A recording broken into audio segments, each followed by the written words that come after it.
언론은 언론의 영역에서 머물러야죠. 언론이 정치 영역으로 넘어와 버리면 그건 언론이 아니다라는 거죠. 그냥 어떤 정치 세력의 개밖에 안 된다라는 겁니다. 반갑습니다. 김영윤TV입니다. 지금 자유민주 대한민국, 우리나라는 선진국으로 가는 길 문턱에서 흥할 것인가 망할 것인가 갈림길에 서 있는 것 같습니다. 윤석열 대통령은 지난해 12월 3일이죠. 자유민주주의의 기초인 선거에 대한 부정의 의혹을 파헤치기 위해서, 또 국정마비를 부른 입법부의 독재와 폭주를 국민에게 알리기 위해서 비상계엄을 선포했습니다. 이것은 헌법이 보장한 대통령의 고유 권한이다 라는 거죠. 계엄 해제 후에 대국민 담화에서도 국민들께 놀라셨을 거다라고 생각하지만 여러분들께 알림이 필요했다라고 이야기를 하셨습니다.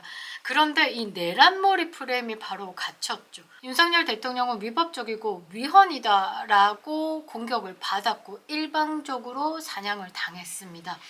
대한민국의 검찰, 경찰, 사법부 할 것 없이 민주당과 짜미짜미가 돼서 윤석열 대통령을 끌어내리기 위해서 혈안이 됐었죠.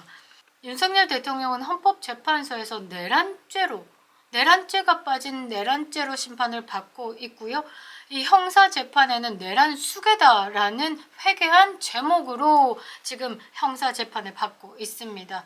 말이 안 되는 거죠. 제가 여기서 말씀드리고 싶었던 것은 대한민국의 선동의 세력들이 언론을 어떻게 이용하고 있는지, 이 윤석열 대통령의 탄핵이 기각되시고 돌아오셔서 대한민국의 재건 타임 중에 손을 먼저 봐야 되는 게 무엇인지에 대해서 제가 다른 영상에서는 사법부, 검찰, 경찰이 탄핵 쿠데타를 일으킨 부분, 이창수 중앙지검장과 법무부 장관이 돌아오셔서 이 부분에 대한 정리를 할 것이다 라고 이야기를 했는데요. 이번엔 또 다른 파트에서 윤석열 대통령께서 중점적으로 대한민국 앞으로 100년을 준비하는 상황에서 먼저 잡아야 되는 건 언론이다. 이 언론의 중요점에 대해서 우리 자유우파가 트럼프에게 배워야 할 것에 대해서 한번 정리를 해보고 싶습니다. 차명진 전 의원의 페이스북에 신영철이라는 분께서 글을 담은 것을 이렇게 공유를 했는데요.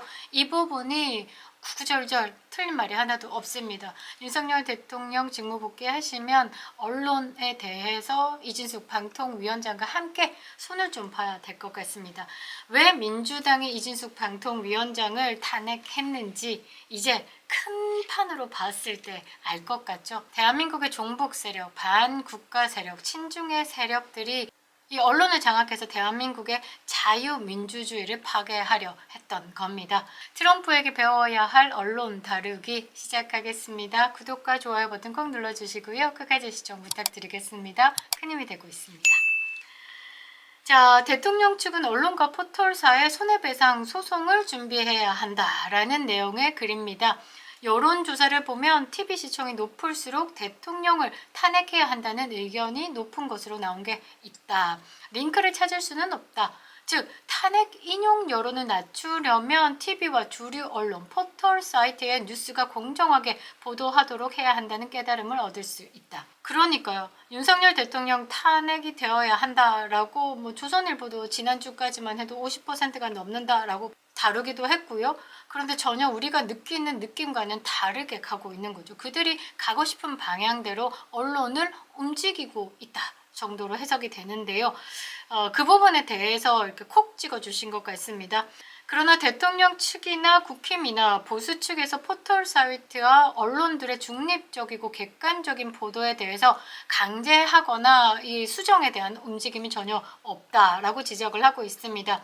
대통령이 꼼짝 못하면 정당이라도 나와서 싸워야 하는데 언론 담당 의원들의 행태가 보이지 않으니 무능하기 짝이 없다. 의지가 없다라고 봅니다. 국민의힘의 지도부가 윤석열 대통령의 기각과 직무 복귀에 대해서 떨떠름한 느낌으로 이 언론을 대하고 있는 부분이죠. 적극적이지 않습니다. 3월 1일 전 국민이 폭발하는 상황에서 지도부는 공식적인 참여를 하지 않겠다라고 이야기를 합니다. 아니, 민주당이 지금 탄핵 찬성 집회에 온 의원들 끌어다가 참여하는 거 안 보입니까?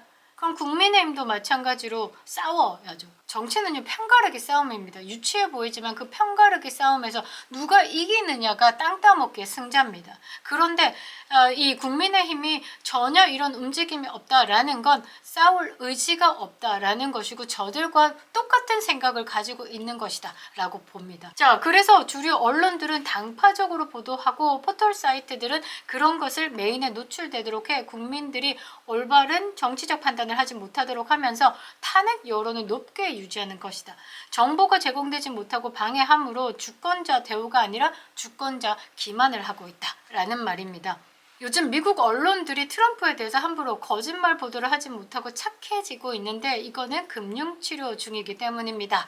2024년 12월 16일 미국 ABC 뉴스가 도널드 트럼프 미국 대통령 당선인이 강간 책임이 있다라고 말했다가 1,500만 달러, 그러니까 우리나라 돈으로 한 215억 4천만 원에 대해서 합의금을 물었습니다.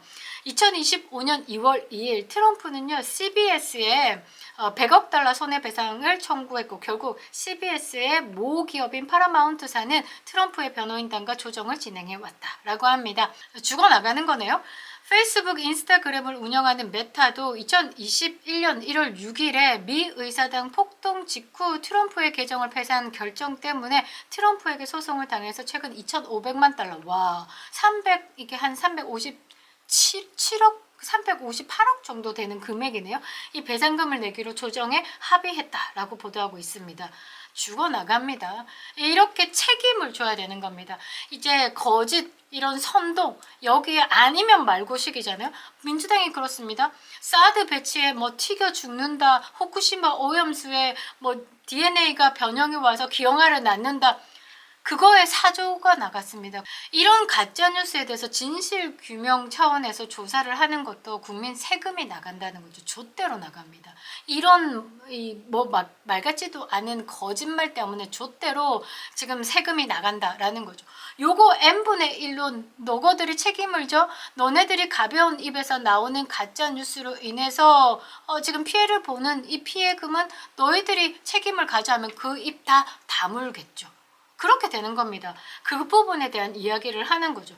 국민 변호인단 숫자 많다고 과시용이 아니라 그런 사람들 중에 언론 모니터링 자원팀을 모집해가지고 포털 사이트와 언론이 특정 사안에 대해서 대통령 측의 입장도 공정하게 같이 보도하며 정보를 제공하는지를 캡처하고 녹화해서 소송 자료로 쓰겠다고 공표하면 언론사들과 포털은 돈이 아까워서라도 태도를 변화할 것이다. 이렇게 되면 국민들이 균형 있게 양측의 의견을 모두 볼 수 있는 알 권리가 충족된다라는 것이죠. 언론사들도 공정의 의무가 있잖아요. 그 부분에 대해서도 벗어나지 않게 된다라는 거죠. 그렇게 되면 언론의 그 세계가, 언론 생태계가 건강해진다라는 겁니다.